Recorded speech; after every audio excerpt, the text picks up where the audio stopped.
Thank you, Mr. President. Mr. President, what has always separated America from other nations around the world is the right to vote.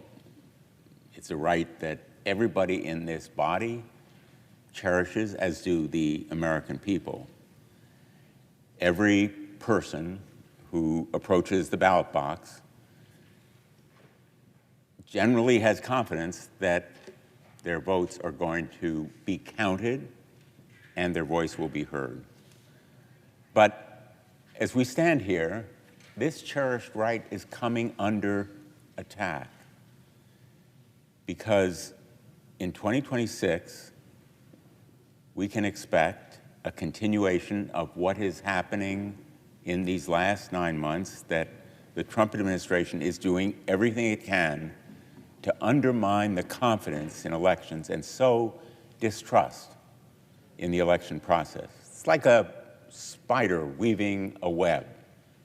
The Trump administration has crafted multiple strands when combined together attack and change the voting landscape in a way that America will not recognize. Trump is attempting to strip power from the states, consolidate it for himself, and subvert the will of the people. It is systematic, it's strategic, and it is deeply and urgently serious. Today, I am beginning an extended effort to elevate this issue and sound the alarm, because voters will go to the polls this Tuesday, and my fear is that it could be the last free and fair election unless we rise up and we act. And this fear is not mine alone. I've heard it all around Connecticut and from my colleagues all around the country, and it is well-founded.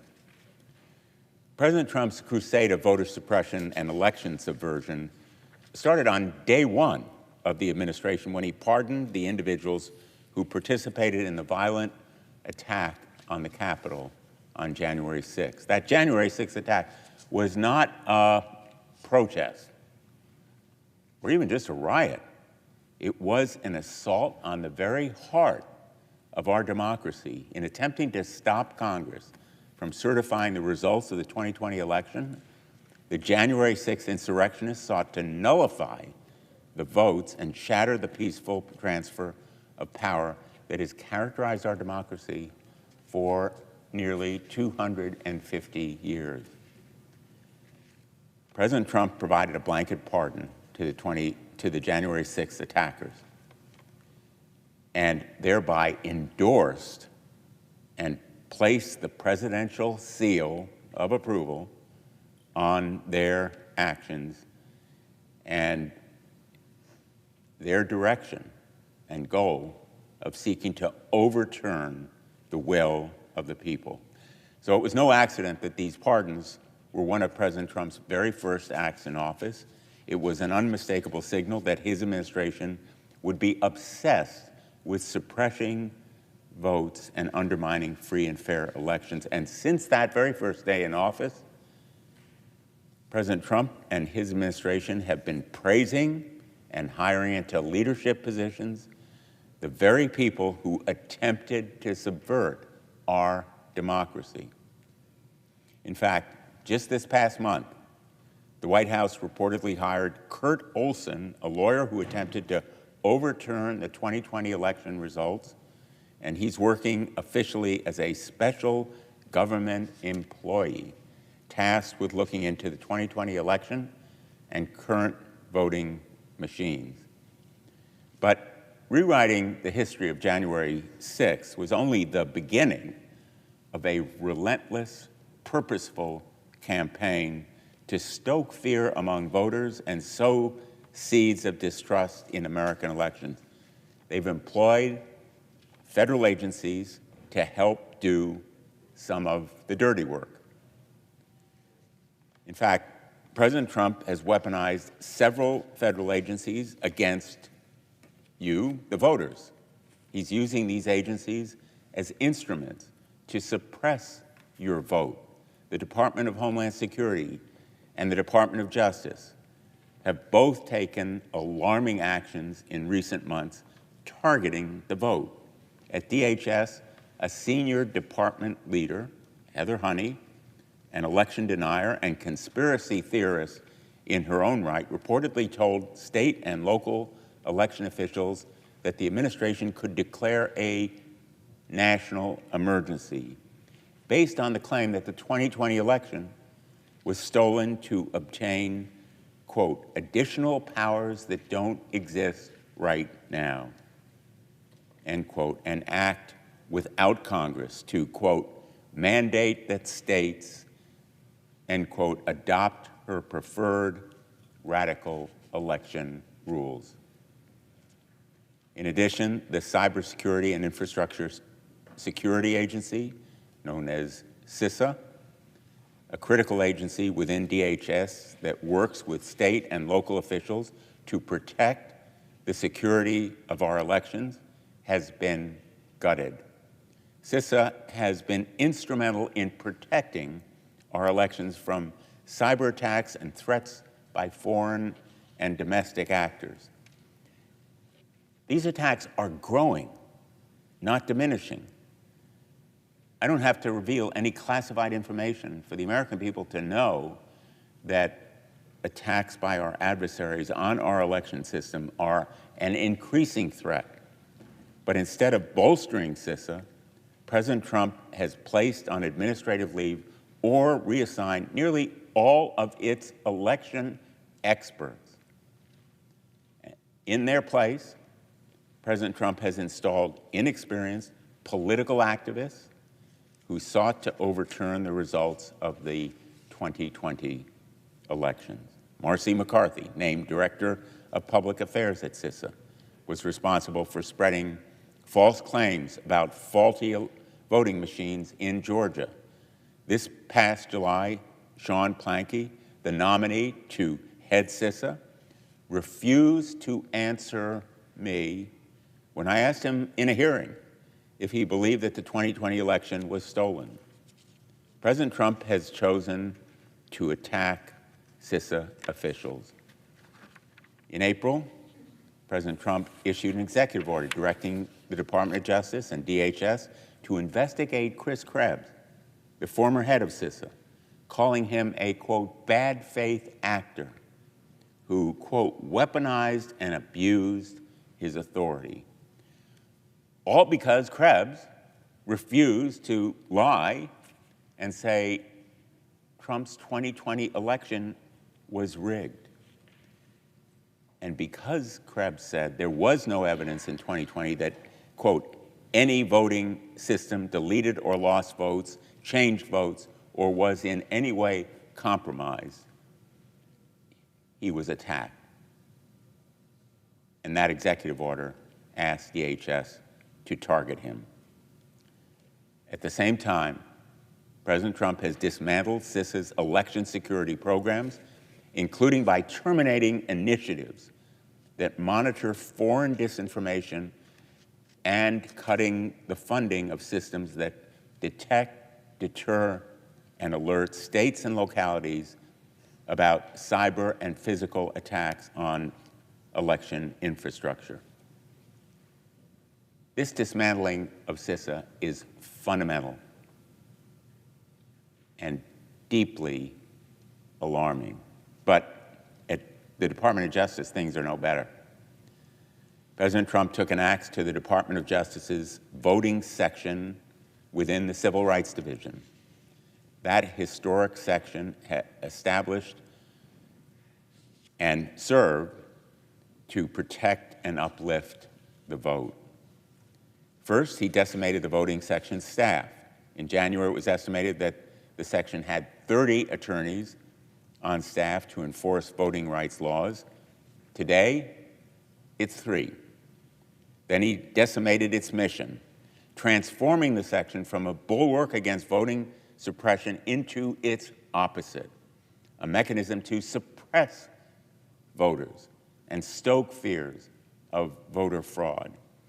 So instead of lifting up the work of voting rights and serving as a staunch defender of voters in the courts, the section has withdrawn its engagement in 7 active voting cases.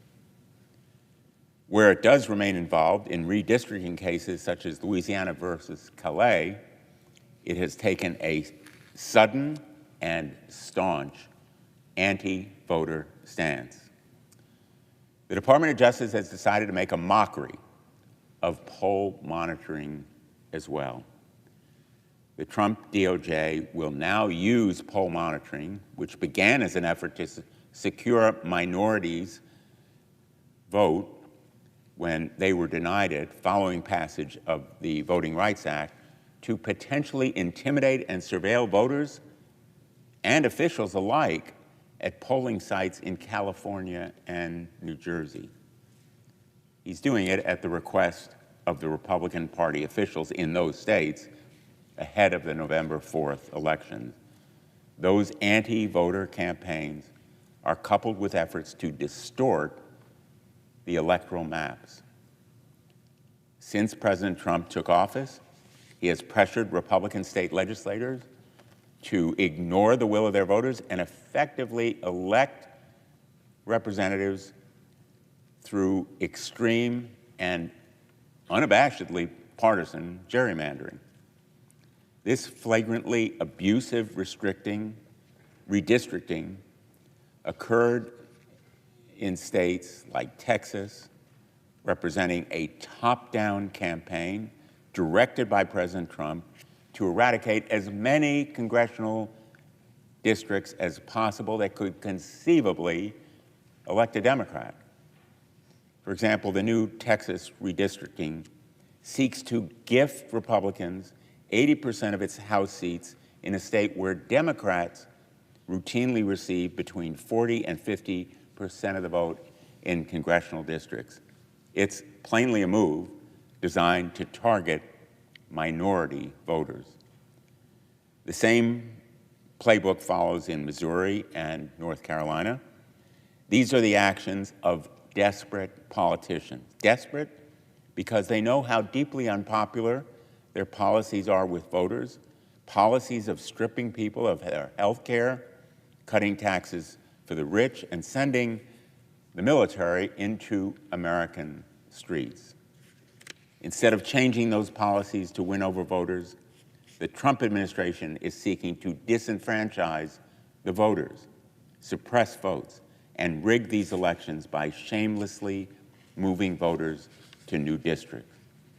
President Trump and Republicans have started a tit-for-tat redistricting arms race, where Democrats are forced to fight fire with fire and play catch-up to undo Republicans' damage and restore balanced representation.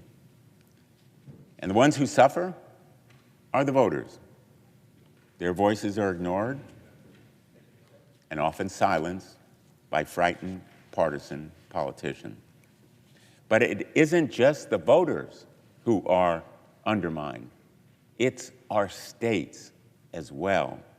Under the Constitution, it is the states who have the power to oversee the time, place, and manner of their elections, subject only to legislation enacted by Congress. The president is given no role, zero, in that process. States are not agents for the federal government, hamstrung to presidential orders when it comes to elections. In this space of elections, they have their own independent, sovereign authority. And yet, President Trump believes he can dictate the rules over our elections and seize power from the states for himself.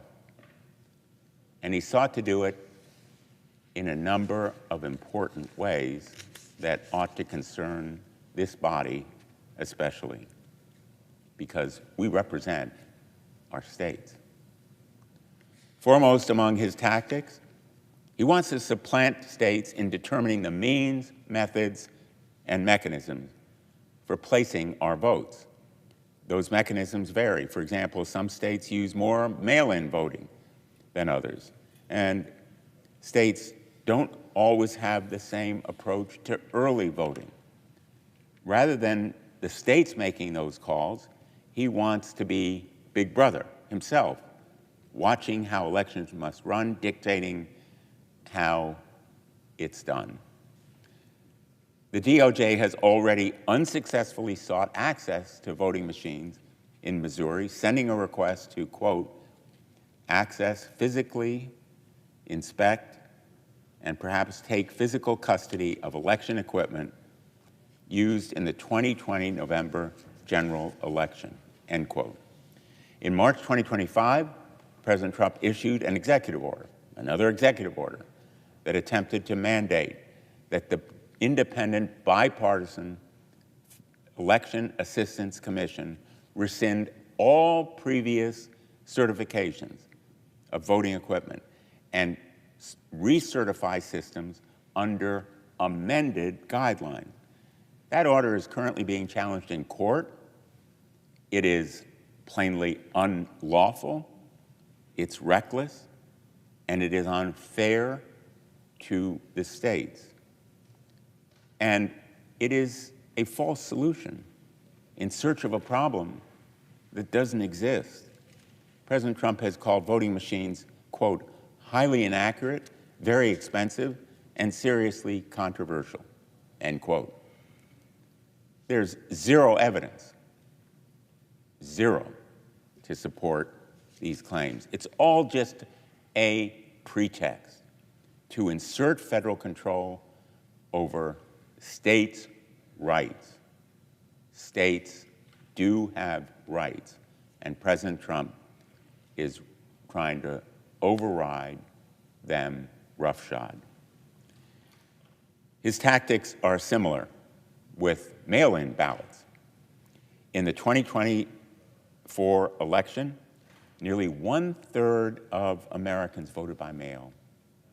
Mail-in voting is instrumental in helping our troops and making sure that every voice is heard, even when they are overseas.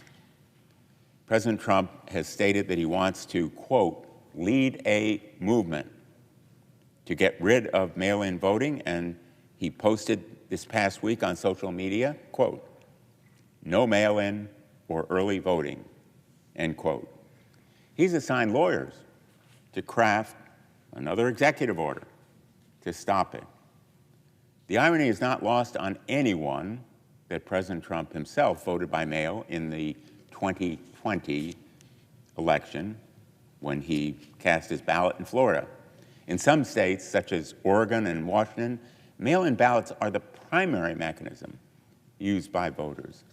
Attempting to illegally strip states of this right will decimate the way our citizens are heard and the foundational principle of states' rights. By law, by tradition, by history and sound public policy, states make this call, not the president. And attempting to strip states of these rights is flagrantly illegal and unconstitutional. President Trump's lackeys have attempted to bully states into handing over sensitive and personal information contained within state voter rolls.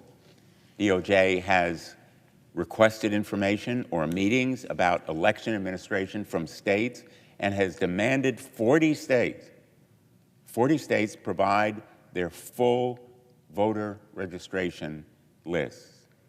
In a private meeting, Michael Gates, a Deputy Assistant Attorney General in the Department of Justice Civil Rights Division, disclosed that all 50 states will eventually receive these requests. The 8 states that so far have refused to turn over that data are now being sued by the Department of Justice. Trump is attempting to compile the largest list of voter roll data ever in our history in order to bolster unsubstantiated and false claims of illegal voting by non-citizens, despite the fact that non-citizen voting is essentially non-existent. This type of national voter roll collection is totally unprecedented in our history. Nothing like it has ever been done before. Nothing like this invasion of privacy and promises to voters would have been imaginable before January of this year. The information he's requesting includes your driver's license, your Social Security numbers, your names, your addresses, your political party, your voting history. He wants to know who you are and potentially use that information however he pleases. And he wants to use that information against states as well, more broadly to be the judge and jury of whether states are effectively running their own election, despite the fact that states, and I apologize for repeating it, states are tasked with administering election under the Constitution.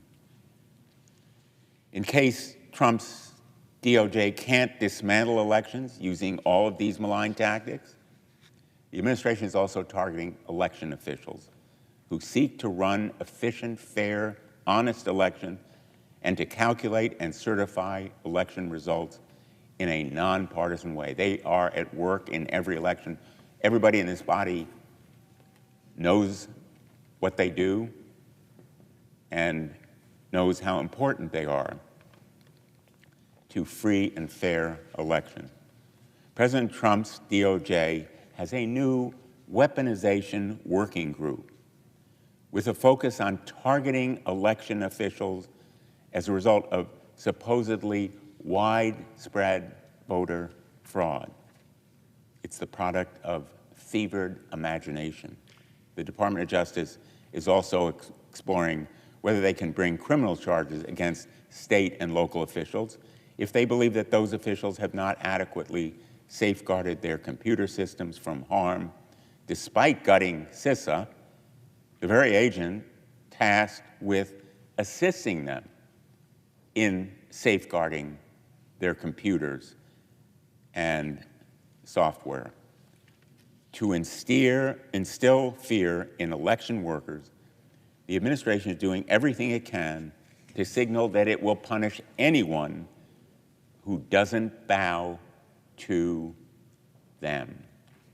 Since 2020, Trump has been posting on social media and publicly calling for prosecutions against election officials he accuses of working against him. Prosecuting election officials won't make elections any safer or fairer. It's simply about creating fear and anxiety.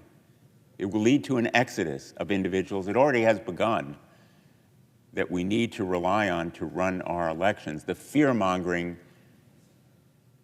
seems to be having its effect. Ever since Trump began espousing false claims of stolen elections in 2020 and putting this kind of pressure on the dedicated men and women who show up for elections to help run them, election officials have reported harassment, threats, and abuse locally.